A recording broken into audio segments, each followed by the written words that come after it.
Ahí va. Muy bien. Historia del Perú. El gobierno revolucionario de las Fuerzas Armadas es como así le llamó Velasco. Juan Velasco le llamó gobierno revolucionario de las Fuerzas Armadas.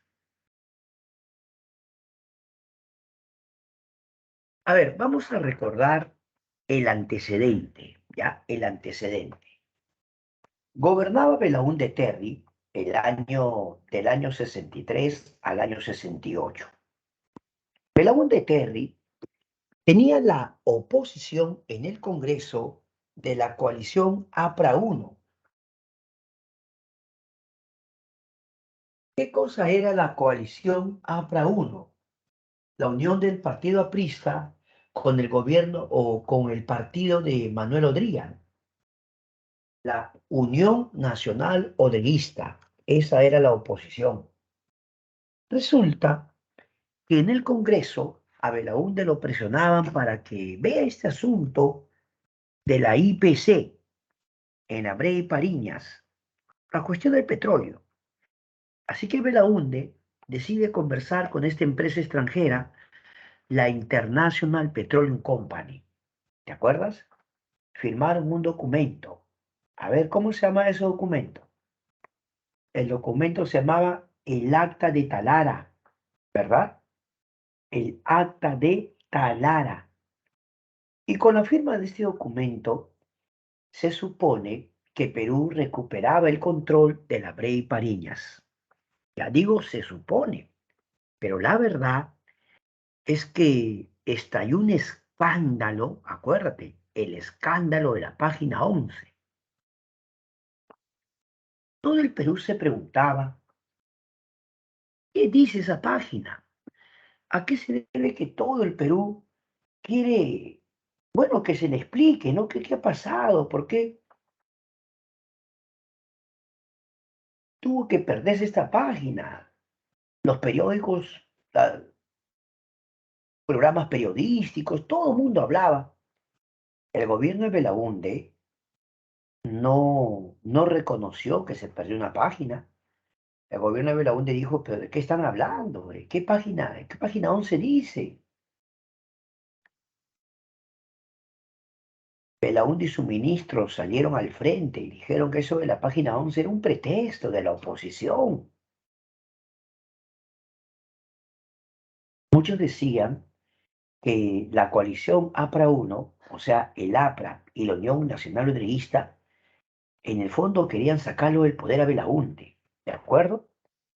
Sin embargo, eso no sucedió porque quien dio el golpe de Estado fueron los militares. Por el escándalo de la página 11, los militares al mando de Juan Velasco Alvarado sacaron del poder a Fernando Belaúnde Terry. Entonces tú ves ahí esa fotografía, mira la foto. Ahí tú ves que los militares están sacando del Palacio de Belaúnde. Ahí se logra ver a Belaúnde, ¿no? Primero ves a un militar, poco más allá ves a alguien que está llevando a Belaúnde, lo están sacando del palacio, ¿ya? Se dice que el presidente Belaúnde fue deportado a Buenos Aires, Argentina. Lo deportaron, ¿sí? Así que el presidente Belaúnde o su gobierno fue interrumpido. Mi pregunta es,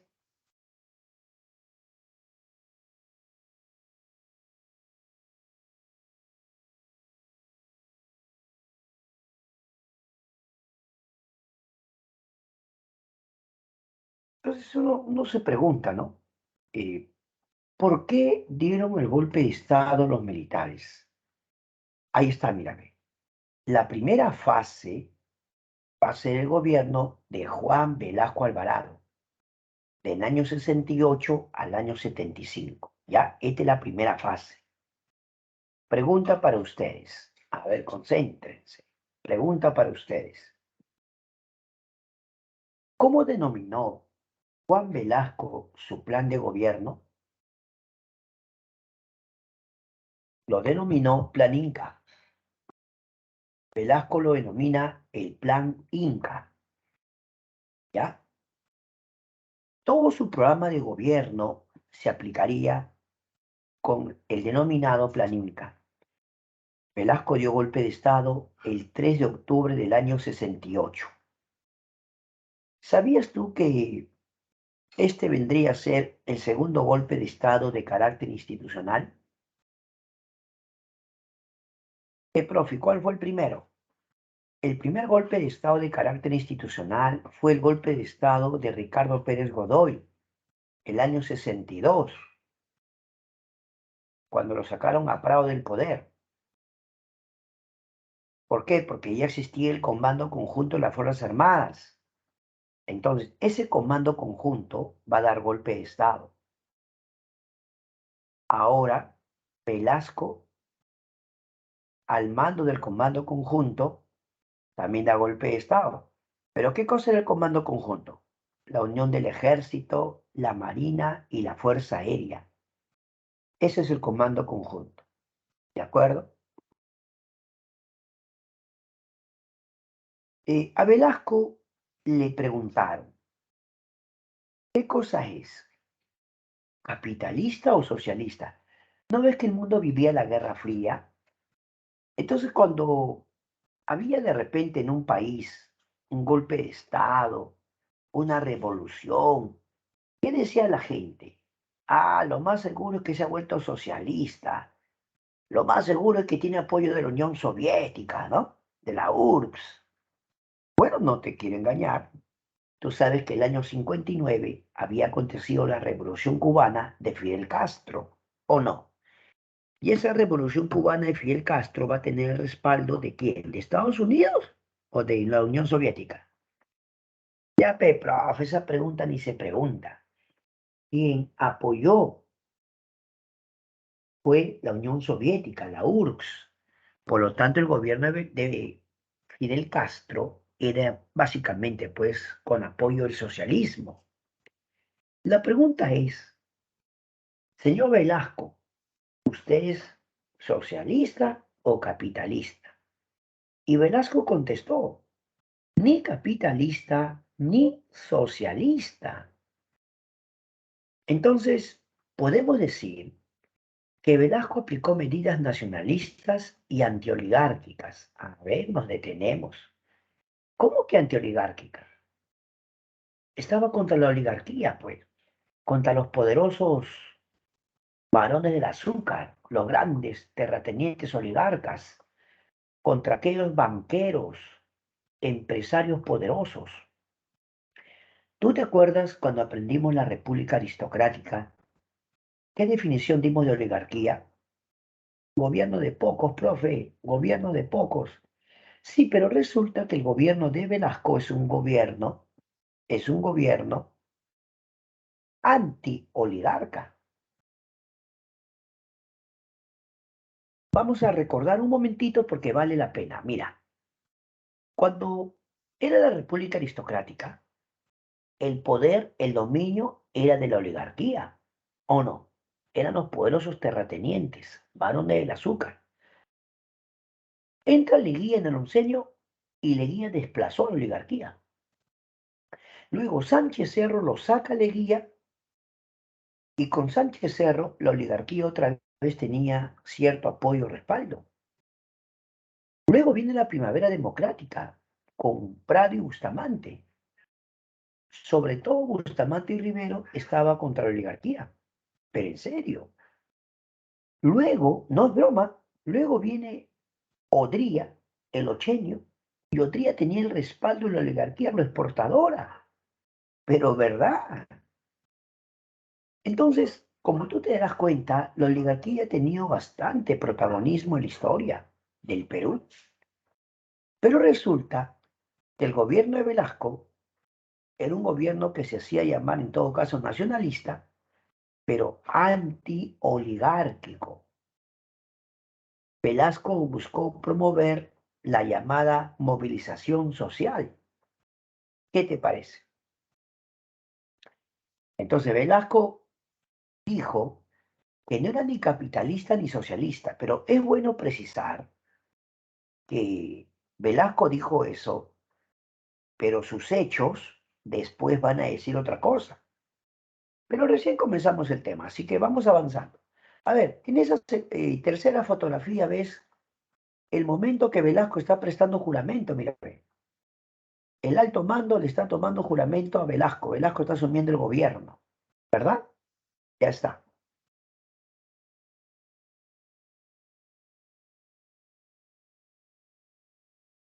Una de las primeras medidas del gobierno de Juan Velasco es ir contra la International Petroleum Company o la famosa IPC. A ver, ¿acaso no es cierto que con esto de la página 11, ¿de acuerdo? Con este asunto de la página 11, uno se preguntaba, ¿no? Uno decía, ¿realmente habrá existido esa página 11? Y si existió esa página 11, ¿de verdad por qué lo desaparecieron? ¿Será que de verdad hablaba de precios favorables a esa compañía norteamericana? Porque eso es lo que se presumía. El periodismo decía que esa página 11 hablaba de precios y que eso favorecía mucho a los norteamericanos. Para evitar que la opinión pública lo conozca, es por eso que desaparecieron la página 11. Otros dicen que ni siquiera existió, solo fue un pretexto para sacar los Belaunte, ¿me entiendes? Así que por eso ese tema es polémico.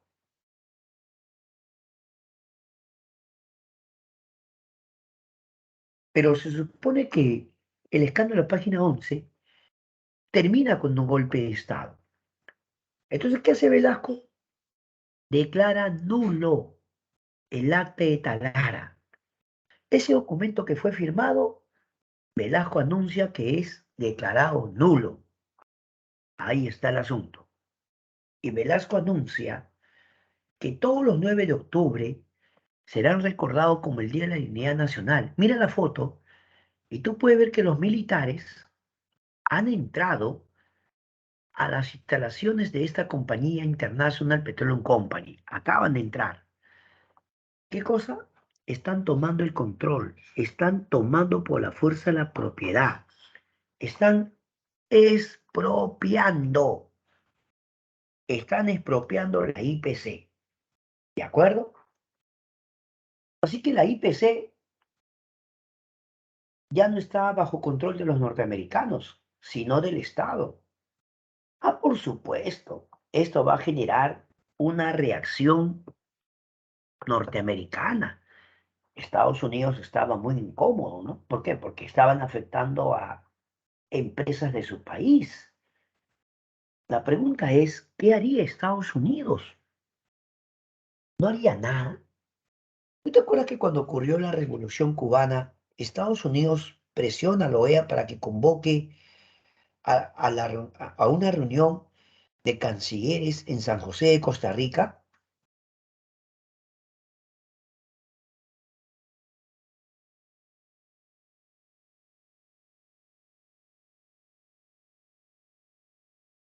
En esa reunión de cancilleres en San José de Costa Rica,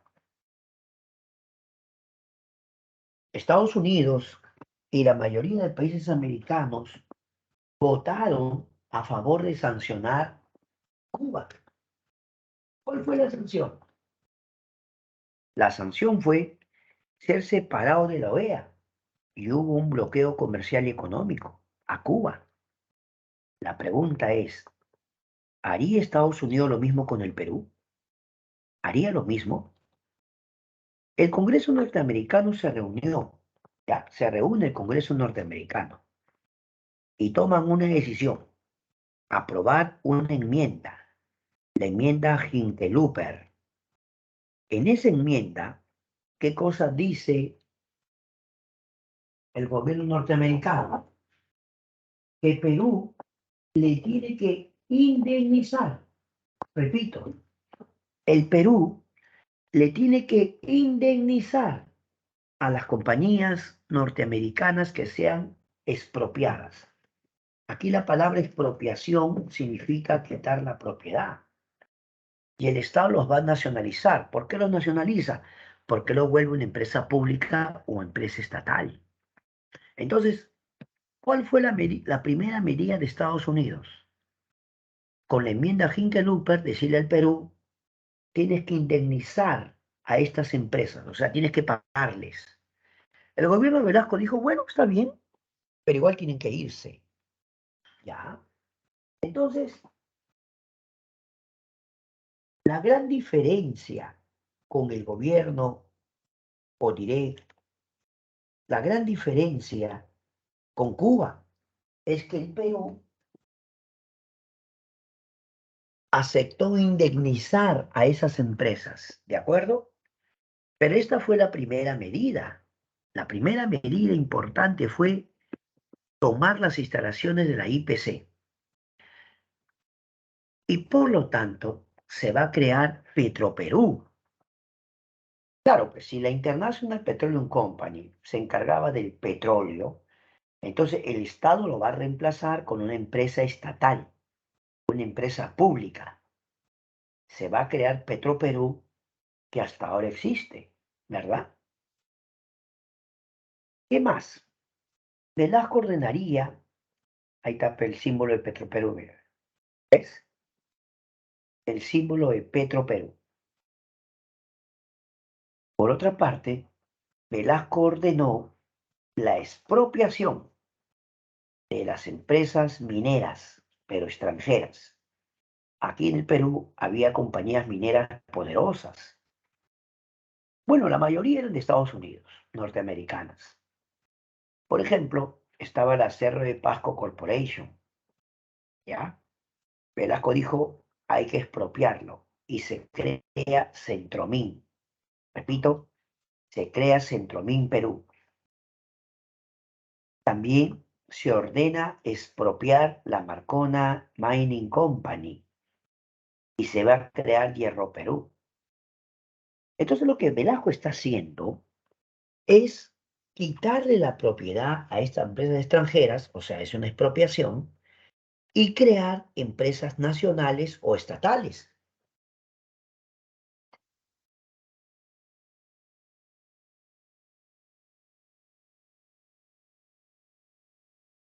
La gran pregunta es, ¿era esta una buena medida? ¿Le convenía al Estado tener a su cargo empresas públicas o estatales? ¿Le convenía?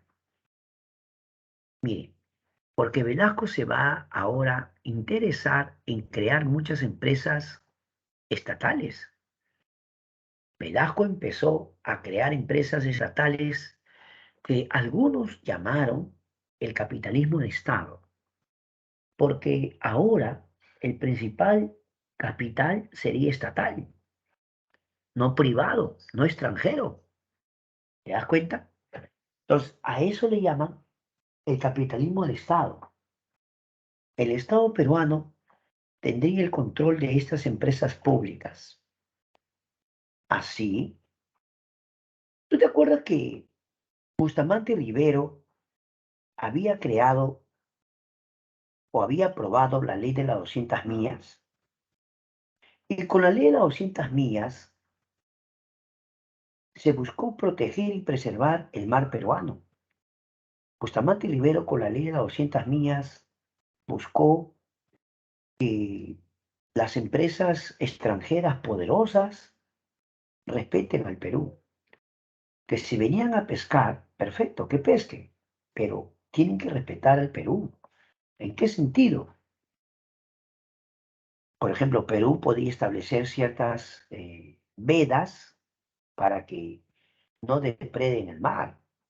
Cada cierto tiempo habría vedas y esas vedas permiten que los animales o la fauna marina, los peces, puedan reproducirse, puedan crecer. ¿Te das cuenta?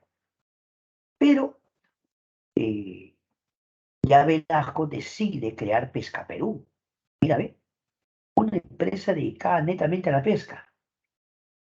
Además, debes acordarte tú que en la década del 60, Perú se había vuelto el primer productor en exportación de harina y pescado. En la época de Prado, ¿no? Había empezado el boom pesquero. La riqueza del mar peruano era pues asombrosa. Por eso Velasco ordena crear Petroperú, o perdón, Pescaperú, ¿de acuerdo? También se crea la Empresa Nacional de Telecomunicaciones, Entel Perú. También se crea Electroperú, ¿ya? Mira, ve, antes la energía eléctrica era una empresa estatal, Electroperú. Por lo tanto, cuando pagábamos recibos, el recibo venía pues de una empresa estatal. Ahora no es así, ¿verdad? Ahora casi todos los servicios están en manos de empresas privadas o extranjeras. ¿Sí o no? ENAFER Perú, Empresa Nacional de Ferrocarriles. ENAFER Perú, Empresa Nacional de Ferrocarriles. Y ahora quiero que tú recuerdes, a ver, ¿quién estaba a cargo de los ferrocarriles en el Perú? ¿Quién controlaba o manejaba los ferrocarriles? Una empresa llamada Peruvian Corporation, ¿ya? La empresa se llama Peruvian Corporation. Si te has olvidado, es cuando se había firmado el contrato Grace, pues. En la época de Cáceres se firmó el contrato Grace.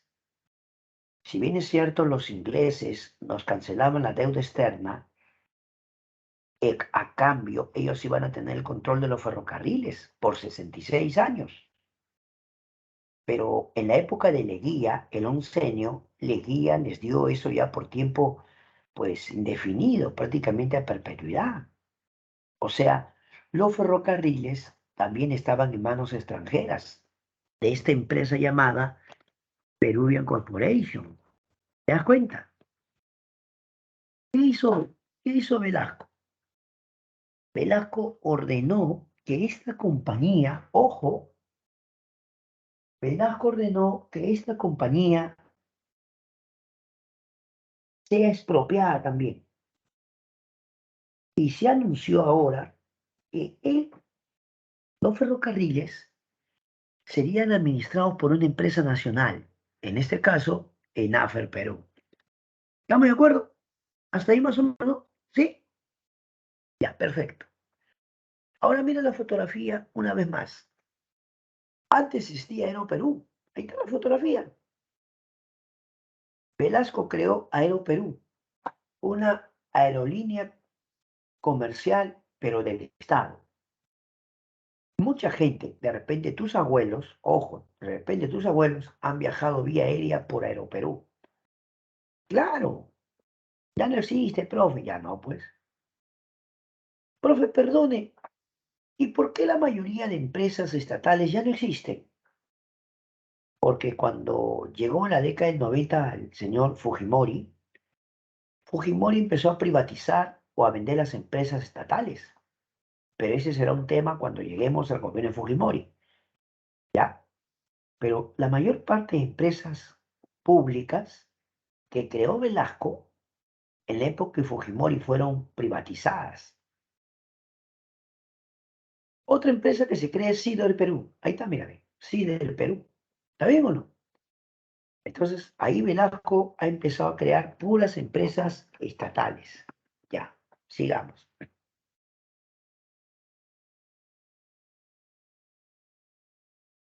El gobierno militar de Velasco, aplicando su programa, el Plan Inca, ¿no? Velasco aplicó el Plan Inca. A propósito, ¿Velasco tenía constitución? No, profe, porque un gobierno militar no tiene constitución porque no es un gobierno democrático. Entonces, ¿cómo gobierna? ¿Con qué leyes? Velasco crea el Estatuto Revolucionario. Repito, Velasco crea el Estatuto Revolucionario. Y un aspecto importante del gobierno de Velasco es crear Sinamos. Hace años, en una pregunta de admisión, preguntaron qué era Sinamos. ¿Verdad? Hace años preguntaron, ¿qué fue Sinamos? Y la alternativa correcta era Sistema Nacional de Apoyo a la Movilización Social. Velasco buscaba movilizar un respaldo popular, pero para ello, Velasco va a hacer obras de carácter social o asistencialistas para ganarse el respaldo en los sectores populares. ¿Te acuerdas que te conté que en la época de Odría mucha gente emigró del campo a la ciudad? En Lima había personas de diversas procedencias. En Lima había personas que eran de la sierra, de la costa norte, de la costa sur, de la selva y así por el estilo. Y creo que te conté que en el gobierno de Odría surgen los primeros pueblos jóvenes, ¿no?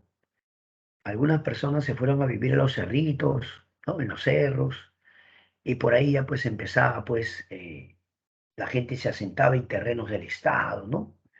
Y formaban los pueblos jóvenes o asentamientos humanos. Una de las cosas que hizo Velasco fue brindarles ayuda a estos sectores. Esa ayuda, básicamente en obras públicas que la gente necesitaba. Por ejemplo, ¿qué necesitaba la gente? La gente necesitaba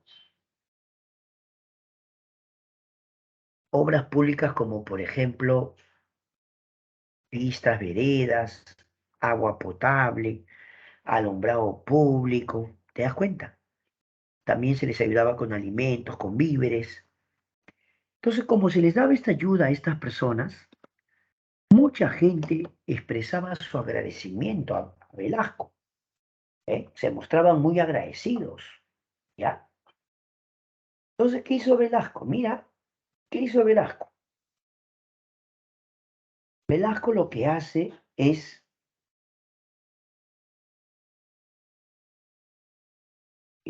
tener en estas personas un grupo de respaldo, de apoyo. O sea que cuando Velasco iba a algunos lugares, mucha gente le aplaudía, daban los vivas a su nombre.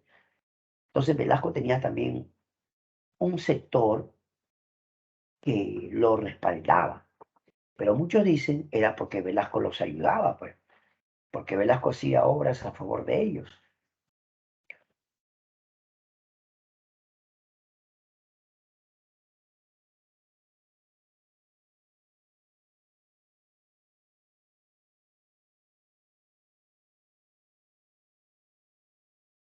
Muy bien, pero Sinamos no era un partido político.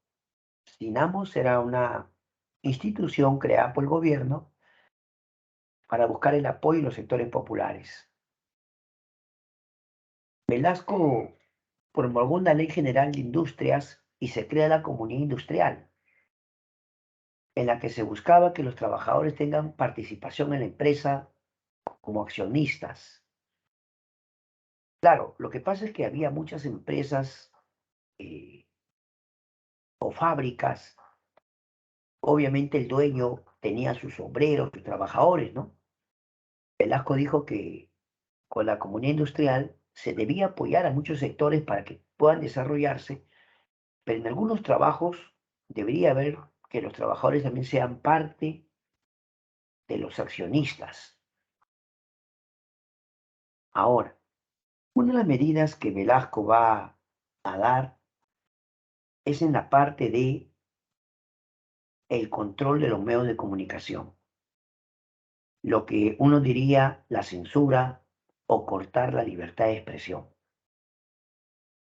Una característica de los gobiernos militares o de algunas dictaduras es que normalmente les incomoda la opinión opositora, ¿no? Cuando escuchan una crítica a su gobierno, muchas veces reaccionan, pero como los gobiernos militares por lo general actúan por la fuerza, ¿qué hacen? Expropian los medios de comunicación. Mira, por ejemplo, ahí tienes tú un titular, El Comercio, que dice, el gobierno expropió ayer los diarios Expreso y Extra. Así comenzó, pues, así comenzó. Entonces, si por ahí en un programa de televisión había un programa político o un periodista que lo criticaba, normalmente ese programa era cancelado. Ya, en su lugar ponían otros programas, ya sean de corte familiar, entretenimiento, de tal forma que esos programas críticos prácticamente salían del aire. Entonces, ¿qué hizo Velasco? Nacionalizó televisión, radio y prensa. En otras palabras, Juan Velasco Alvarado no quería la crítica, ¿no? Claro, algunos dirán profesor, pero eh, a veces la crítica es muy negativa, profe. Bueno, la labor de la prensa es informar, pero vuelvo a repetirte, ¿no? A veces algunos gobernantes no les gusta la prensa y normalmente toman medidas como el gobierno de Velasco. En el caso de Velasco, nacionalizó la televisión, radio y prensa. Por lo tanto, ya no estaba en control de sus auténticos dueños, sino el Estado lo estaba controlando.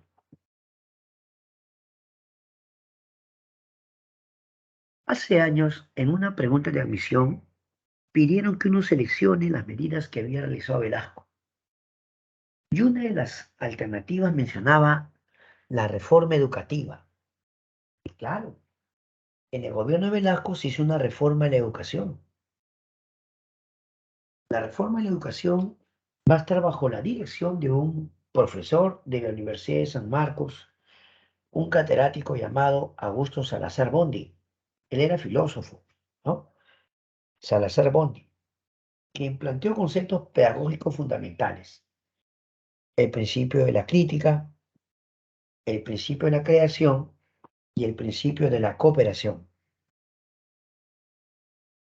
Tener un pensamiento crítico básicamente implica que usted es capaz de opinar o expresar su forma de pensar, no solo con libertad, sino que usted expresa, fundamenta lo que usted cree. Es un pensamiento crítico, ¿no? La capacidad que tiene uno de opinar, pero fundamentando, ¿eh? Entonces, eso es lo que se busca, que de repente un joven lea y puede emitir su propia opinión en sus propias palabras, ¿sí o no? A veces la opinión puede ser a favor o en contra, pero si él tiene fundamentos, ¿no? Si sus fundamentos se dan, ahí está el detalle. Entonces, el principio de la crítica, el principio de la creación, la creatividad no tiene límites. Los jóvenes creativos más bien hacen grandes aportes, ¿no? Los jóvenes creativos hacen aportes hoy con la tecnología. Los aportes de los jóvenes es asombroso, ¿no? El principio de la cooperación. ¿Hasta qué punto creamos personas exitosas, pero que no sean egoístas? La idea de trabajar en equipo o trabajar de forma cooperativa es muy importante. No sé si tú recuerdas cuando estabas en el colegio, que a veces, si es que tenías un tutor de aula, el tutor de aula decía, muy bien, vamos a cambiar de carpeta a los alumnos. Claro, a veces tú querías sentarte con tu amigo, ¿no? Tu mejor amigo o tu mejor amiga te quería sentar, ¿no? Pero el tutor decía, todos cambian. A ver, Campos, ahora se sienta con Jiménez, primera carpeta. Segunda carpeta, Palacios se sienta con Ruiz. Listo, segunda carpeta. Y también te decía, a ver, Palacios va al lado de la pared y a la esquina va Ruiz. No es broma. Ya carpeta 2, carpeta 3 y había tutores que ordenaban, ¿no? Y decían, cada bimestre vamos a cambiar. Y a veces pensaban y decían así, ¿no? Vamos a sentar a un alumno que estudia, que rinde, con uno que no estudia mucho y que más bien debe esforzarse por mejorar sus notas. Y hacían eso, ¿no? Incluso le decían al joven, oh, ayúdalo, pues, apóyalo. Ya, profe, sí, apóyalo.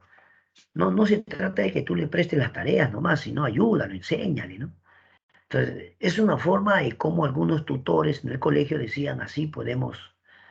Ahora, también separamos a aquellos que les gusta sentarse juntos para estar a la broma, estar más al juego y a veces ni siquiera escriben la clase, ¿no? Todas esas eran medidas, pero yo me acuerdo cuando también se hacía trabajo de grupo, ¿no? Ya, trabajo de grupo. Pero hubo una época en la que el profesor decía, a ver, no es broma, yo te estoy contando la experiencia como profesor y también cómo los alumnos trabajaban, ¿no? A ese profesor decía, ya, para mañana traigan papelotes y plumones. Listo. Traen sus colores, todo. Ya, profe. Muy bien.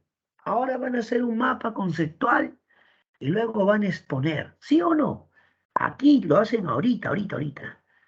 Ya, a ver, saquen su libro, su material y se ponen a trabajar. ¿Ah? A ver, tema. A ver, grupo uno va a hablar acerca de la organización económica de los incas. Grupo uno Campos Palacios Ruiz Jiménez. Listo. Grupo uno a trabajar. Grupo 2 Sánchez, Collantes, Zúñiga. Y también lo ponemos a López. Listo. Grupo 2. Ustedes van a ser incas, pero aspecto cultural. Tienen 25 minutos para terminar su papelote. A trabajar todos. Acá 25 minutos se empiezan a exponer. No es broma. De repente alguna vez has trabajado así, ¿no? Pero ahí tú te dabas cuenta que de repente había uno que se ponía a hacer y los otros miraban nomás, ¿no? Y otros no hacían nada. Mataban a la broma, riéndose, haciendo chistes. Y de repente los cuatro solo trabajaba uno o dos. Y el profesor miraba, ¿no? Venía y decía, oiga, ¿y ustedes por qué no ayudan? No, profe, ellos están haciendo. Yo voy a exponer, profe. Pero tienen que trabajar todos, todos tienen que ayudar. Sí, profe, pero no, ya, él lo está haciendo, ¿no? La pregunta es, ¿sabemos trabajar en equipo? ¿Sabemos lo que es cooperar? Bueno, muchas cosas se dan desde el colegio, pero luego viene también ya en el mundo real, que es en nuestro centro laboral, ¿no? ¿Qué te parece? Todo eso planteaba el señor Salazar Bondi, ¿no? El principio de la crítica, el principio de la creación y el principio de la cooperación. Pero un detalle que no debemos pasar por alto es que se buscó también impulsar las carreras técnicas. Las carreras técnicas. Los colegios debían tener talleres donde los muchachos aprendieran un oficio. Y cuando usted acabara la secundaria, usted ya saliera para poder trabajar. ¿Por qué? Porque usted había aprendido electrónica, electricidad, mecánica. Entonces usted ya salía sabiendo algo. ¿Se da cuenta? Pero ¿cuál es la medida por la que más se recuerda a Velasco? Profe, la reforma agraria. Sí, un 24 de junio de 1969. Velasco esperó casi un año, porque él dio golpe de Estado en octubre, sino por el 68. Y la reforma agraria todavía la hizo al año siguiente, el 24 de junio del año 69. Velasco dijo en el Día del Campesino, mira acá el cambio, ya no le llamó Día del Indio, porque en el gobierno de Leguía le llamaban el Día del Indio. Velasco le llamó Día del Campesino. ¿Te das cuenta? ¿Qué dijo? ¿Cuál fue su mensaje? Ahí ve la fotografía, miren la fotografía. ¿Qué dijo? Campesino, el patrón ya no comerá más tu pobreza. Velasco anunció la expropiación de los grandes latifundios y las haciendas ganaderas. Velasco dijo, la tierra es para quien la trabaja. Yo pregunto, ¿quiénes son los que trabajan la tierra? Los campesinos, profe, los campesinos. Y aquí surge un interrogante. ¿Por qué tan pocas personas poseían grandes propiedades? ¿Y por qué miles de peruanos no tenían tierras? ¿Cuándo ocurrió que la mayor parte de peruanos eran sirvientes y anaconas? Tenemos que hacer un poco de memoria para recordar incluso desde qué momento había yanaconas. Profe, los yanaconas es de la época incaica, profe. Un yanacón era un sirviente a perpetuidad de la nobleza, allá. En el imperio incaico, un yanacona era un sirviente de la nobleza. Pero en el virreinato, ojo, en el virreinato, en la colonia, un yanacona era un siervo agrícola, un siervo de hacienda. Muchos españoles se sentían hasta señores feudales y tenían en sus haciendas algunos cientos de algunos hasta miles de trabajadores. ¿Quiénes se volvieron los grandes propietarios en el virreinato? Ah, los nobles, que soy duque, que soy conde, que soy marqués. ¿Y ellos a quién heredaron sus tierras? A sus hijos los criollos, profe. Ya. Pero, profe, ¿por qué retrocede tanto? Si lo de Velasco es el siglo XX, profe, ¿cómo va a retroceder a la época del virreinato usted? Es que queremos entender por qué algunas personas tenían tantas tierras y miles de peruanos no tenían tierras. Algunos dirán, profe, pero es que, por ejemplo, en la República Aristocrática, muchos terratenientes se compraban tierras, profe, se compraban tierras. Pero los campesinos vendían su tierra, toda una comunidad te vendería su tierra, que los campesinos escogerían ser sirvientes. ¿Tú crees? No. El yanaconaje se había vuelto hasta una condición hereditaria. Si usted era yanacona sirviente, prácticamente usted heredaba esa condición a sus hijos. Por eso, mira, en un reciente examen de admisión, reciente, ha venido una pregunta sobre eso.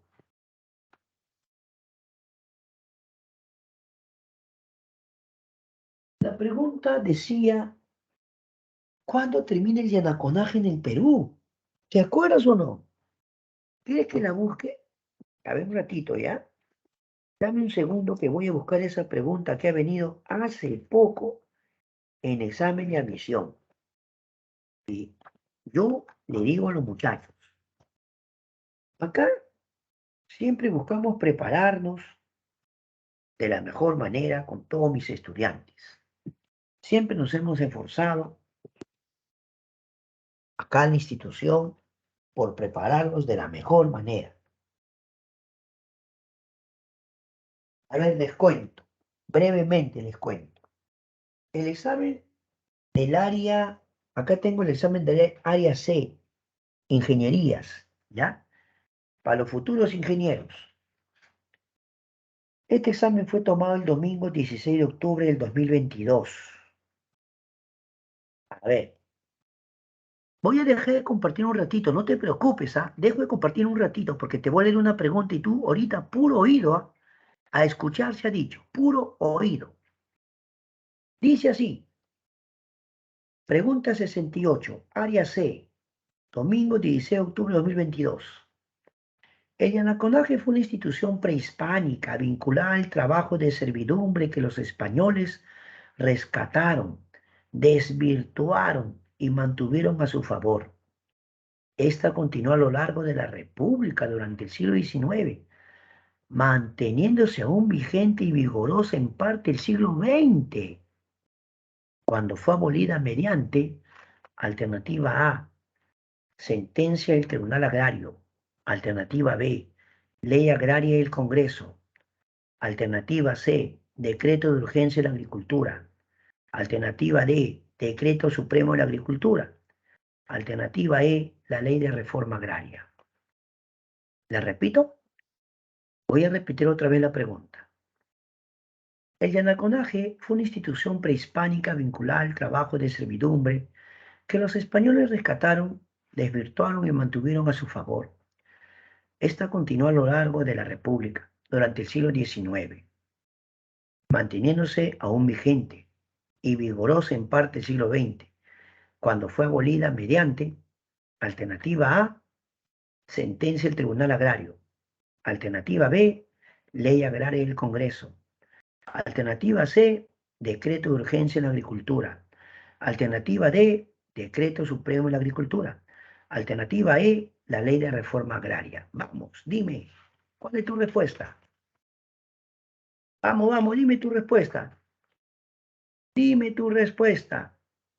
Esta pregunta también le vino al área B, a ciencias básicas, ¿ah? Esta pregunta también le vino al área B, a ciencias básicas, por si acaso. ¿Se dan cuenta que la respuesta, muy bien, los felicito, es la E? ¿Sí o no? La reforma agraria. La reforma agraria. ¿Se dan cuenta? Entonces, ¿quién te ha dicho que esta pregunta está complicada? No, no está complicada. Entonces, vamos a continuar compartiendo, ¿ya? Solamente quería ver sus respuestas y los felicito. Los felicito a todos los que han mandado su respuesta. Acá estoy viendo. Veo sus respuestas. Mira, por ejemplo, ha mandado su respuesta Carol, Omar, Tania, Enzo, Martín, Brisa, Rebeca, Renzo, Brenda, Jonathan, Almendra. Y acá el amigo Enzo me comenta también, Enzo, muy bien. Sigo compartiendo, sigo compartiendo. Entonces, ¿qué hace Velasco? Velasco aplica la reforma agraria y va a poner fin al yanaconaje, a la servidumbre. Velasco va a crear las CACs, Cooperativa Agraria y Producción Social, con las tierras agroindustriales de la oligarquía terrateniente. Uy, uy, uy. Velasco está chocando con los más poderosos del Perú. Velasco se está metiendo con los más poderosos. Pero, profe, a Velasco le era fácil porque Velasco era un militar, pero el ejército. Ah, claro, claro. Pero algunos defensores dicen, no, profe, no es justo que te quiten tu tierra, no es justo, profe, no está bien, nadie tiene por qué quitarte. Pero yo te hago una pregunta, te hago una pregunta. ¿Y los gobiernos anteriores, democráticos, por qué no hicieron la reforma agraria? Por ejemplo, Belaúnde, ahí está, Prado, eran demócratas. ¿Sabías que Belaúnde dio una ley de reforma agraria, pero para ocupar tierras baldías inhóspitas? Y Belaúnde no para nada chocó con la tierra de los poderosos. Prado creó un instituto de reforma agraria y colonización, pero en la práctica no hicieron nada. En la práctica. Deja que pensar, ¿no? ¿Qué hace Velasco? Con las tierras agroindustriales crea CACs, Cooperativas Agrarias y Producción Social. No significa que a cada uno le dio su parcela y ya, tú haz lo que quieres. No, no, no, no. Velasco crea cooperativas en las que los campesinos serían socios cooperativistas. También crea la SAIS, Sociedad Agrícola de Interés Social, con la tierra de los gamonales o hacendados de la sierra. A ver si tú te acuerdas, ¿ah? Yo espero que te acuerdes. ¿Sí o no que Velasco, perdón, antes, Bustamante Rivero había aprobado una ley del llanaconaje? ¿Sí o no? ¿En qué consistía esa ley del llanaconaje de Bustamante? Mira, Bustamante dio una ley de llanaconaje. ¿Por qué? Porque Bustamante, que gobernó del 45 al 48, se daba cuenta que gente muy poderosa tenía de sirvientes a miles de peruanos. Así que Bustamante Rivero dijo, les tienen que pagar. ¿Qué? Les tienen que pagar, señor. Lo justo es que les paguen un salario a los campesinos. ¿Quiénes se molestaron con Bustamante? Los oligarcas, pues, la oligarquía agroexportadora. Y la prueba de eso es que quien le da golpe de estado a Bustamante es Manuel Odría. ¿Y qué grupo respaldó a Odría? Cuando Odría dio su golpe de estado para el ochenio, Odría contó con el respaldo de la oligarquía agroexportadora. Mmm, interesante, ¿no? Ahora, hay quienes dicen, profesor, me va a disculpar, Pero esa reforma agraria fue un fracaso total, profesor, fue un fracaso. Económicamente Perú se vino abajo, porque la producción, en vez de aumentar, disminuyó la producción, profe. Esa reforma agraria fue un fracaso. Es que lo están viendo en términos económicos, no sociales. Ya está bien. Económicamente puede decirse que fue un fracaso. Muchos consideran que los campesinos no estaban preparados para este cambio, no estaban preparados. De haber sido sirvientes toda su vida, ahora eran propietarios, eran parte de cooperativas. Profe, faltó ayuda técnica, faltó asesoramiento técnico, profe. Bueno, pero ya, si lo ves en términos macroeconómicos, la producción se vino abajo. En vez de producir más, producían menos. Pero yo le pregunto a usted, le pregunto, ¿y en lo social? ¿No acabamos de contestar una pregunta de admisión? ¿Qué cosa llegó a su fin? El yanaconaje, pues. Miles de peruanos dejaron de ser sirvientes. Eso no era importante. Que estaba bien que miles de peruanos sean sirvientes toda su vida y que sus hijos nacieran y también fueran sirvientes. ¿Era correcto? No.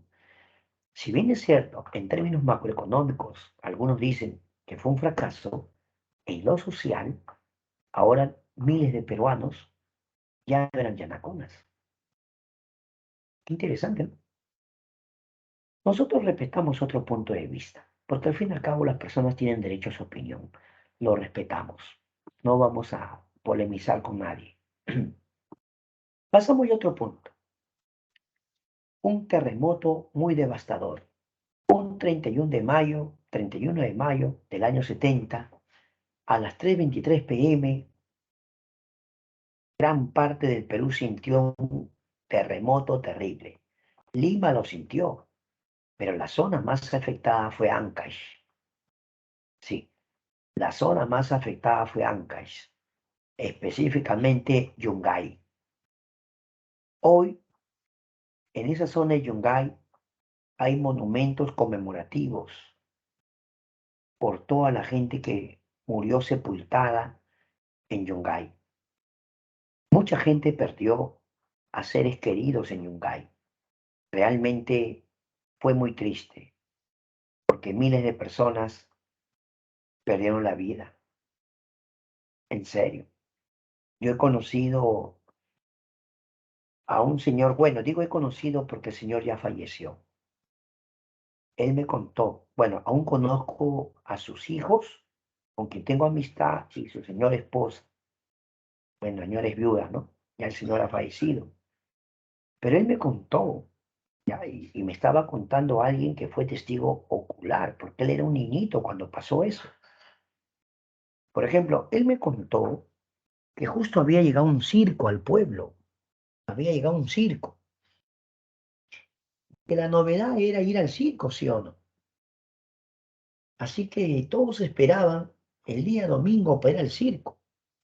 Él me cuenta que él era de una familia muy pobre y que no tenían para pagar las entradas del circo. Así que por más que le dijo, mamá, llévame al circo, su mamá le dijo, hijo, no tenemos plata, hijo. Pero mamá, ay, hijo, disculpa, ya otro día será, ¿no? Pero dice que este niñito tenía a sus amiguitos, bueno. Sus amiguitos dice que le dijeron, oye, vamos a ir al circo, ¿tú no vas a ir? No, yo no voy a ir. Así que estos chiquitos le contaron a su mamá, le dijeron, oye, mi amigo no va a ir, dice que no tiene plata. ¿Qué crees que pasó? La señora, la mamá de sus amiguitos, dice que le dijo, yo te puedo llevar, pero claro, le voy a pedir permiso a tu papá, ya voy a ir a hablar con tus padres. Mira, la vecina fue y le habló a sus padres y le dijo, vecinos, nos conocemos, somos vecinos, su hijito es muy amigo de mis hijos y yo voy a ir al circo. Yo le puedo pagar su entrada a su hijito. Déjeme llevarlo, no se preocupen. Yo lo llevo y lo traigo. Lo que pasa es que yo quiero que mi hijito esté contento con su amiguito, ¿no? Yo lo voy a llevar y lo voy a traer, le prometo. Ya, vecina, va bien, gracias, vecina. No, no se preocupe. ¿Qué crees? Y justo cuando se va al circo, ocurre el terremoto y él sobrevive. Muchos niños que estaban en el circo sobrevivieron al terremoto, pero los que estaban en Yungay, no. Se cuenta que hubo como un desprendimiento del nevado, se formó como un aluvión y eso sepultó Yungay. Y es más, él me cuenta, él vio, siendo muy niñito, cómo toda esa zona era sepultada. Él perdió a sus padres, perdió a todos, quedó huérfano. Ya te imaginas cómo se ponía él cuando me contaba, ¿no? Bueno, eh, ya falleció él, ¿no? Pero él siempre me contaba, y yo le creo porque era alguien que había visto en carne propia esto. ¿Te das cuenta? Terrible lo del terremoto de 70, muy lamentable. Sin embargo, va a haber una huelga policial tremenda. La policía le dijo a Velasco, el 5 de febrero del 75 no vamos a trabajar porque no nos quieren aumentar. Lo que ganamos es muy poco. Queremos un aumento. Velasco le dijo que no. No hay plata, le dijo Velasco. Lo que le olía a los policías es que Velasco le había aumentado a los militares. Velasco le había hecho un aumento al ejército, a la marina, a la fuerza aérea y no a la policía. Entonces la policía dijo, si no hay plata, ¿por qué les aumentas a ellos y a nosotros no? Así que la policía dijo, ¿sabe qué? Vamos a hacer una huelga. Queremos advertir a la población que el 5 de febrero ni un policía va a trabajar. Vamos a protestar como cualquier ciudadano vestido de civiles. Pero ¿quiénes creen que aprovecharon? Lamentablemente. Hay imágenes, fotografías de cómo en la ciudad hubo saqueos. Uf, unos saqueos que no te imaginas. Qué mal, porque el que es honrado siempre. La honradez es una virtud maravillosa, hijo. Nada que todos están aprovechando. ¿Qué es esto? En esa época, a los centros comerciales, a las grandes tiendas, la gente entraba a saquear. Profe, el ejército va a actuar, pero muy tarde ya, apenas ya habían saqueado casi toda la ciudad. Pero de repente a Velasco lo van a sacar del poder. Claro, ya el alto mando se había reunido en un lugar llamado Tacna. Se conoce como el Tacnazo. Es el golpe de Estado contra Velasco. ¿Quién va a encabezar el Tacnazo? ¿Quién lo va a sacar del poder a Velasco? Francisco Morales Bermúdez. Repito, Francisco Morales Bermúdez lo sacó del poder a Juan Velasco Alvarado. La segunda fase, a cargo de Francisco Morales Bermúdez, abarcó del año 75 al año 80. Velasco aplicó el programa Plan Tupac, perdón, Francisco Morales Bermúdez aplicó el Plan Tupac Amaru. Básicamente era desactivar las medidas velasquistas. El gobierno de Morales Bermúdez dijo que Velasco había desviado el proceso revolucionario y lo había vuelto personalista. ¿Qué hizo Morales Bermúdez? Buscó el respaldo del Fondo Monetario Internacional, es decir, un acercamiento a Estados Unidos. En su gobierno hubo huelgas sindicales, paros nacionales por todos lados. ¿Eh? Por todos lados huelgas, salían los obreros, los universitarios, todo el mundo protestaba. Paros nacionales. Así que Morales Bermúdez permite que se convoque a la Asamblea Constituyente. Todo el Perú decía, debe retornar la democracia, debe volver la democracia. ¿Ves esa fotografía? A ver si logras identificar. A ver, ahí quien está asumiendo el cargo de presidente de la Asamblea Constituyente es Víctor Raúl Aye Latorre, el líder del APRA, ya un hombre de 80 años, un hombre mayor, Y mira, acá está otro personaje jovencito. Ahí tenía más o menos 30 todavía, tenía más o menos 30. Vuelvo a repetir. Quien asume la presidencia de la Asamblea Constituyente, cuya tarea era hacer una nueva constitución para el Perú, fue el señor Víctor Raúl Haya de la Torre, líder del APRA. Ahí lo puedes ver más de cerca. Ahí Víctor Raúl Haya de la Torre está dando un discurso en la Asamblea Constituyente. Pero les comenté que Alan García, muy jovencito, estaba aquí, como miembro de la Asamblea Constituyente. Todo el Perú quería el retorno a la democracia. Así que Morales Bermúdez permitió que se convoque elecciones para la Asamblea Constituyente y Víctor Rolé de la Torre alcanzó la mayoría de la votación, la mayor cantidad de votos. Una tarea importante sería elaborar una nueva constitución. A ver, ¿qué constitución había estado vigente antes? Esta es la del 79. ¿Cuál fue la anterior? Claro, si esta es la del 79, que es la penúltima, porque la actual es la del 93, ¿sí o no? La actual, año 93. Penúltima, la del 79. Pero antes del 79, ¿cuál fue? La del año 33, la de Sánchez Cerro. Claro, la del año 33, Sánchez Cerro. Una primera medida importante de esta Constitución: el voto para los analfabetos. Repito. Una primera medida importante es el voto para los analfabetos. ¿Sabías tú que desde la época de Nicolás de Piérola en la Reconstrucción Nacional, precisamente Nicolás de Piérola aprobó una reforma electoral? La reforma electoral de 1895 de Piérola decía que solo tenían derecho al voto los alfabetos, los que sabían leer y escribir. ¿En serio?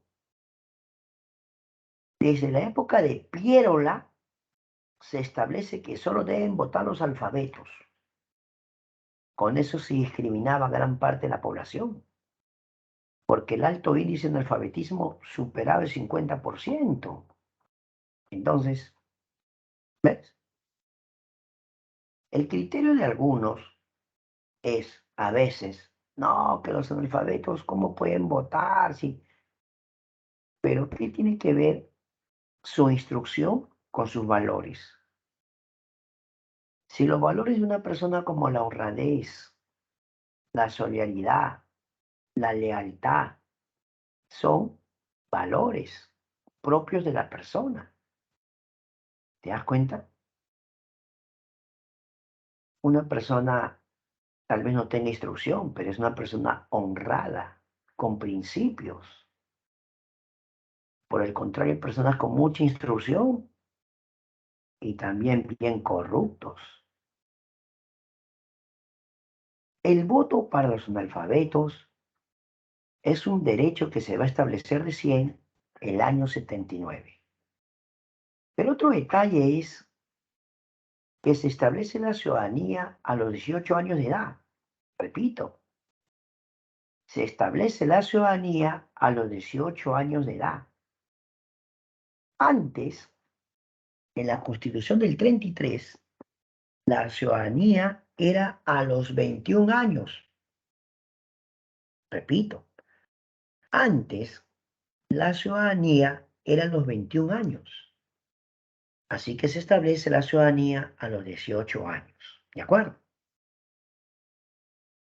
¿Tú recuerdas que el año 62, cuando hubo las elecciones y Víctor Roll había quedado primero, segundo quedó Belaúnde, tercero Odría, hubo este asunto de que como Víctor Roll no había alcanzado el tercio mínimo de votos, en esa época no había segunda vuelta electoral. Entonces, quien tenía que tomar la decisión era el Congreso.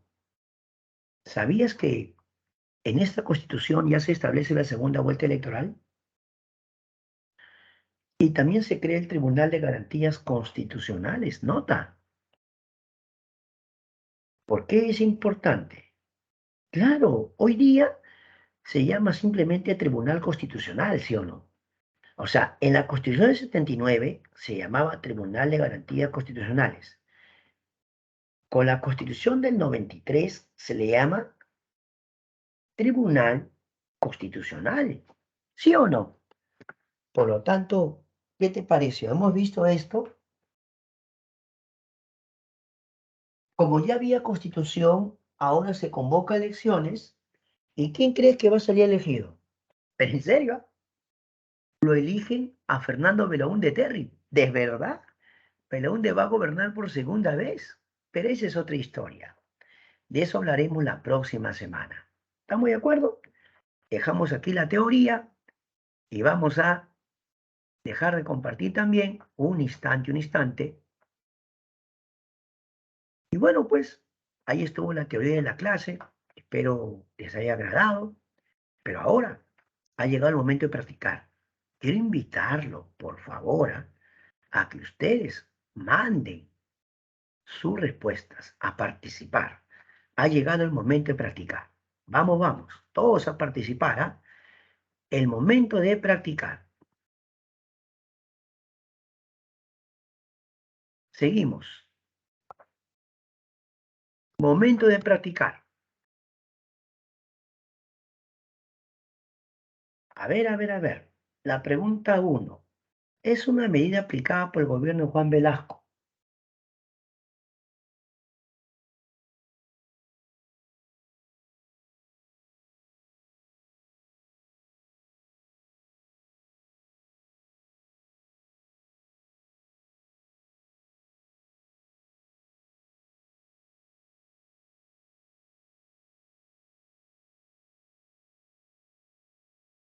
En la pregunta uno, ¿cuál es tu respuesta?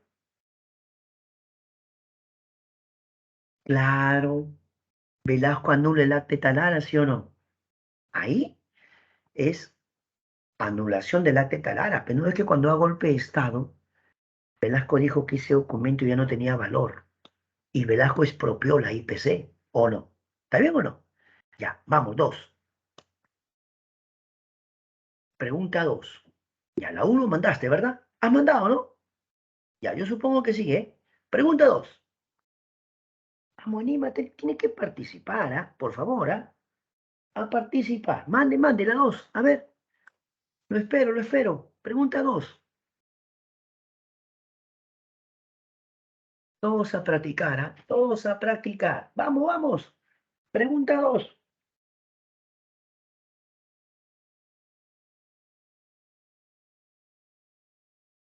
Seleccione obras y hechos del gobierno de Juan Velasco. Uno. La Asamblea Constituyente no es de Juan Velasco, ese es con Morales. Crea Sinamo, sí. Expropiación IPC, sí. 2-3. Reforma educativa, también. También hubo reforma educativa. La 5 no. La 5 es con Morales, Asamblea Constituyente, no. 2-3-4. 2-3-4 la E. Pregunta 3. Vamos, pregunta 3. Una de las razones de la caída de la producción durante la reforma agraria fue, vamos, explícalo. ¿Cuál es la razón por la que cae? ¿Cuál es la razón? Vamos. Contesta.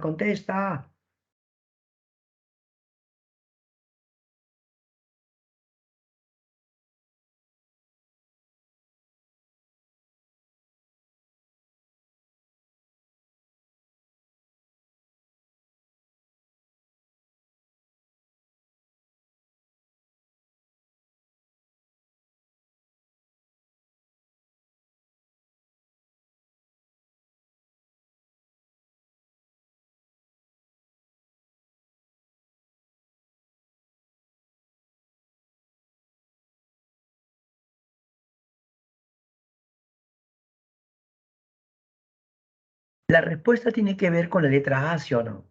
insuficiente apoyo técnico del Estado a las cooperativas agrarias, ¿no? Velasco crea huella agraria, pero muchos dicen que no hubo el suficiente apoyo técnico. La letra A, letra A.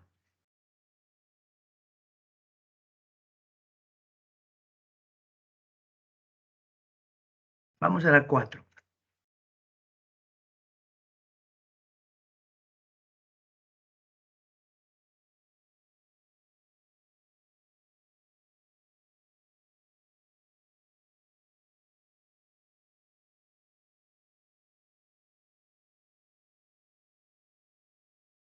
En la 4, la reforma agraria fue la mayor demanda social de la década del 60 y recién fue aplicada por decreto del gobierno de las Fuerzas Armadas desde el 24 de junio del 69. Con respecto a dicha reforma agraria, señale lo correcto. 1. La reforma agraria se realizó bajo el lema "La tierra es para quien la trabaja". Verdad.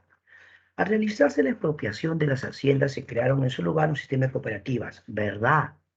3. Se evidenció por parte del Estado un conocimiento profundo de la realidad campesina peruana. Ah, eso no. ¿Por qué?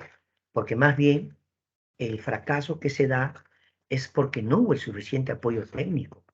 ¿Te das cuenta? 1 y 2. Letra A. 1 y 2. 5.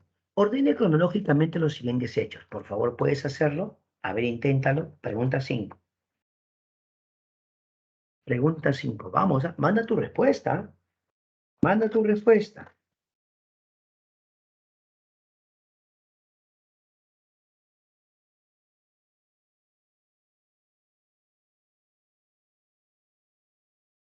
Ya. A ver, ¿cómo sería? ¿Qué pones primero? Claro, pues la reforma agraria, pues, porque la reforma agraria fue el año 69. Ya, pues, terremoto del 70, ya, 4-1. Listo, 4-1. ¿Está bien? ¿Qué sigue? Huelga en la policía del 75. 4-1-3. Ya está, ya.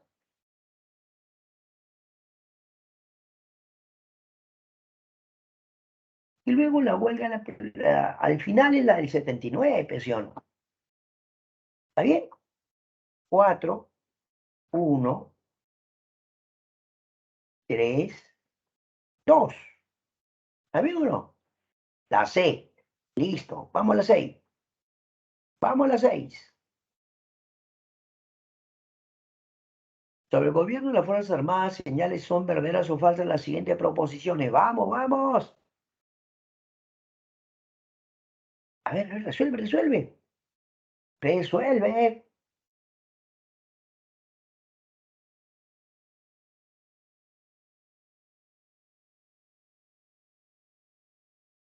La primera, realizaron golpe militar 68. Verdadero. Estados Unidos aprobó la enmienda Hinkeluper. Claro, verdadero. La sauna del Perú fue expropiada. Falso. Es la IPC. ¿Se produce un acercamiento del bloque soviético? Sí. En la práctica sí, porque Velasco incluso tenía acuerdos de cooperación técnica, educativa, armamentos. Dos verdaderos, un falso y otro verdadero. La E. La E. 7. Sobre la reforma agraria indique aspectos importantes. A ver, la 7, ¿cuál sería? Yo te espero, yo quiero que tú resuelvas. Vamos, resuelve. Vamos, vamos, la 7, resuelve. Resuelve, resuelve la 7, resuelve. Tú sabes. Y dice así, la reforma agraria 1 se inicia el 24 de junio, claro, 69, ¿verdad? Juan Velasco entregó una parcela de tierra a cada campesino. No, no, no. Velasco formó cooperativas. La 12 falso. 3. Eliminó latifundio. Sí. 1-3, 1-3. Expropió la tierra de los oligarcas. Sí. 1-3-4, 1-3-4. La 5, no. La primera vez que se aplica reforma agraria fue en Cusco. Esa es la época de la Junta Militar. Ya, 1-3-4, 1-3-4, la C. Vamos a la 8, vamos a la 8. La segunda fase de gobierno de las Fuerzas Armadas se inicia con el denominado tagnazo, que consistió, ya pues, ¿qué cosa fue el tagnazo? Todos tienen que mandar todos tienen que mandar, ¿qué fue el tagnazo? Claro, La B de bueno. El golpe de Morales Bermúdez a Velasco. El golpe de Morales Bermúdez a Velasco. La B de bueno. 9. 9. De la siguiente relación de acontecimientos históricos referidos a los gobiernos 68 al 80, establece el orden cronológico correcto. A ver, ¿puedes o no puedes? ¿Puedes o no puedes? Sí puedes, ordena nomás, tienes que ordenar. A ver, ordena, ordena.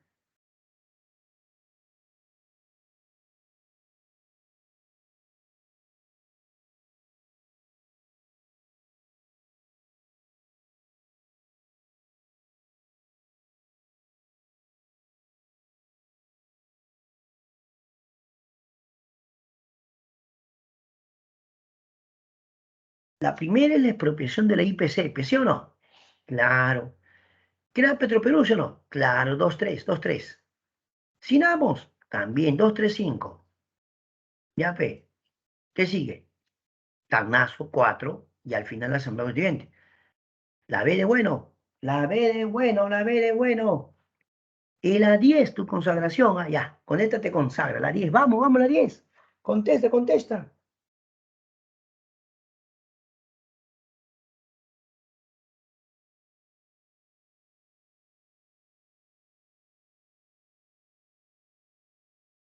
Al asumir el gobierno, Francisco Morales Bermúdez aplicó el plan Tupamaru que tuvo por objetivo, claro, desactivar las medidas de Velasco, pues, desactivación. La D, desactivación progresiva de las medidas velasquistas. La D, doctor. ¿De acuerdo? Muy bien, dejamos de compartir, dejamos de compartir.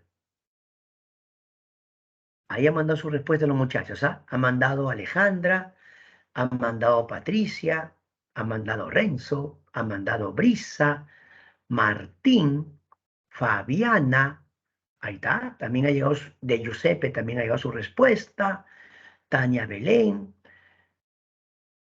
Omar Efraín, ahí está, Brenda Xiomara. Gracias chicos, por participar. Qué bueno, me alegra mucho que participen mis queridos estudiantes. Alejandra López, ahí están todos los muchachos, aquí estoy viendo todos los que han participado. Jonathan Reader también ha participado, Odek Dayana, Victoria Chumbipuma también ha participado. Gracias, gracias. Llegó el momento de preguntar, ¿ah? Llegó el momento de preguntar. Escriban preguntas del tema o temas anteriores. Preguntas del tema de hoy o temas anteriores. Vamos, vamos. Brisa Yanira presente también, por favor. Martín Gonzalo presente. ¿Qué tal? ¿Qué tal? Ahí están los chicos, ¿ah? Saraí. Aranelli también está presente.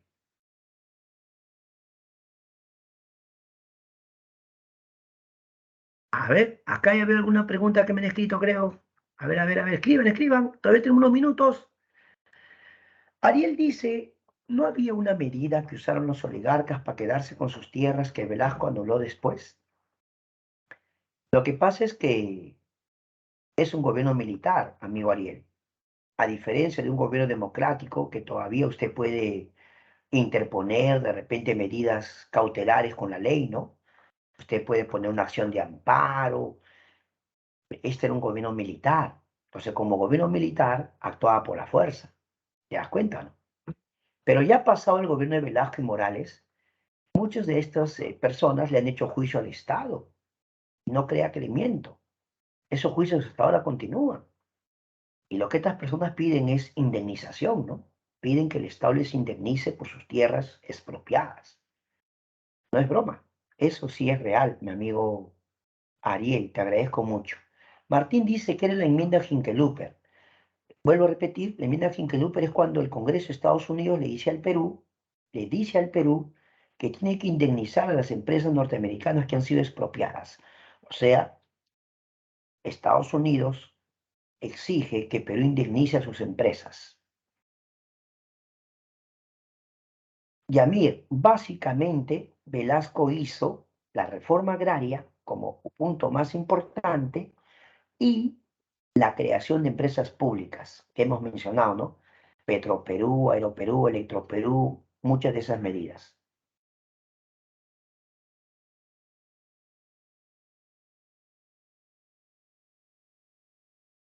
Bueno, Jonathan, una cosa no tiene que ver con otra. Son cosas muy distintas. Casey dice,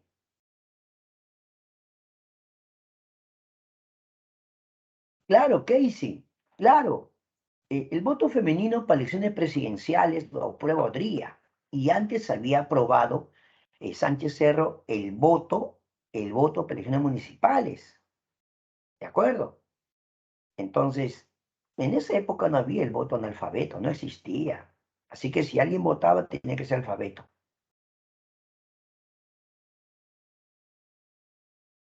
Sí, lo que usted dice, Jonathan, es cierto. Es la justicia italiana la que juzgó al señor Morales Bermúdez con respecto a este asunto, ¿no? Es cierto. Pero como él, o sea, él, si es que salía al extranjero, podía ser capturado, ¿no? Pero él no salió, se quedó acá. Claro que sí.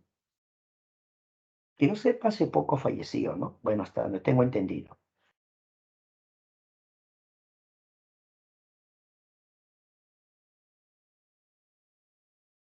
Sí, pues, Ariel, eso es algo que uno se pregunta, ¿no? Bueno, sí, sí, Ariel, es una pregunta que usted se hace, pero en todo caso eso siempre ha estado en manos de la justicia, ¿no? Son las autoridades las que ven eso. Tania, escúchame, la pregunta sería, el primer golpe de Estado de carácter institucional. Institucional. Significa que se unían las tres fuerzas, ejército, marina y fuerza aérea, porque actuaban como comando conjunto. Antes solamente era golpe de Estado del ejército. Ahora podemos decir que era de carácter institucional, porque ya no solo era el ejército, ahora era ejército, marina y fuerza aérea. ¿Ya?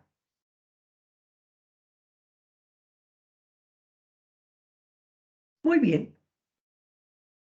Y Jonathan hace una pregunta sobre Chavín. Leo lo que dice. Chavín es una cultura síntesis o una cultura matriz. Tengo entendido que para Teo es una cultura matriz y sus orígenes se remontan al Amazonas, pero actualmente ¿cómo se consideraba? Ya, a ver. Jonathan, lo que tú dices es verdad que Julio César Tello decía que Chavín es la cultura matriz del Perú. Eso es cierto. Pero también es una cultura síntesis porque es un horizonte. Es una cultura panperuana. En ese sentido es una síntesis o una cultura horizonte o panperuana. ¿Ya? Ambas cosas están bien. Ahora, en la teoría autoctonista de Julio César Tello, Tello dice el origen de Chavín tiene que ver con la Amazonía y nos habla de una tribu amazónica llamada los Arahuacs. Eso explicaría por qué Chavín, siendo una cultura de la sierra, rendía culto al felino y la serpiente. Buena observación, Jonathan. Muchas gracias. Ariel Mauricio dice, Velasco tenía una idea de nación. Bueno, amigo Ariel, Velasco tenía una idea vinculada a lo que él mismo decía, ¿no? Él decía que no era ni capitalista ni socialista, y lo que él llamó, bueno, su idea de él era llamar gobierno revolucionario de las Fuerzas Armadas. Ya, él lo llamó así. Ya, es su punto de vista de él, por supuesto. Bueno, por acá tengo una pregunta que está volteada, no la veo bien, pero vamos a voltear la cabeza para leerlo. A ver, dice, tengo que voltear mi cabeza para leerlo porque está volteado la pregunta. Ya,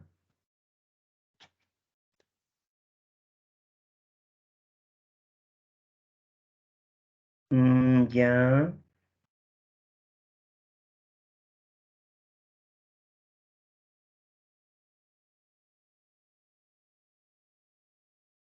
Recíproco y colectivo. Recíproco y colectivo. ¿Ya? Quien me haya mandado esa pregunta, esa es la respuesta. Recíproco y colectivo. ¿Quién me mandó? Carol, sí. No olvides que en la forma de trabajo había reciprocidad. Y, de hecho, si se ayuda mutuamente, es colectivo. ¿De acuerdo? Carol, gracias. Comercio triangular de Chincha. Mira, de Ica te ibas a Ecuador. De Ica te ibas al altiplano. De Ecuador traías Muyu. Del altiplano traías lana, charqui y papa, triangular. ¿Y amigo? Es lo que abarcaba de Lima, de Ica, Chincha, te ibas hasta el Ecuador a traer recursos marinos, ¿sí o no? Y de Ica te ibas hasta Puno, incluso parte de Bolivia, con los aymaras. Muy bien, mis queridos estudiantes, excelentes preguntas.